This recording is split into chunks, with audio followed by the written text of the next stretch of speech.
ചതിയായി പോയിട്ടിത്. എന്ത് പറ്റി? എന്നിട്ട് വാക്കടപ്പിന്നല്ല പറഞ്ഞത്.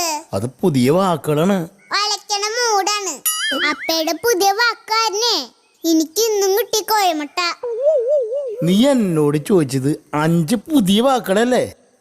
ഞാൻ എന്റെ ബുദ്ധി ഉപയോഗിച്ച് കണ്ടുപിടിച്ച 5 വാക്കുകളാണ് നിനക്ക് പറഞ്ഞത്. പിന്നെ അതിന്റെ ഉപജ്ഞാതാവ് ഈ ഞാൻ തന്നെ.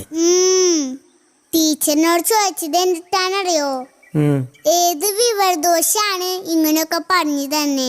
എന്റെ തൊലി ഒഴിഞ്ഞു പോയപ്പേ. എന്നിട്ട് നീ എന്ത് പറഞ്ഞു? എന്റെ പേര് പറഞ്ഞ? ഞാൻ അങ്ങനെ പറയോ? എന്റെ പെണ്ണെ മോശക്കാരാക്കണ ഒരു പരിപാടി ഞാൻ ചെയ്യില്ല. മെടുക്കത്തി.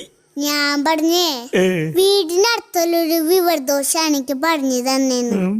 അപ്പ ടീച്ചർ പറയണേ ഇനി ഇതുപോലെയുള്ള വിവരദോഷോടൊന്നും ചോദിക്കാൻ നിൽക്കുന്നതാണ്.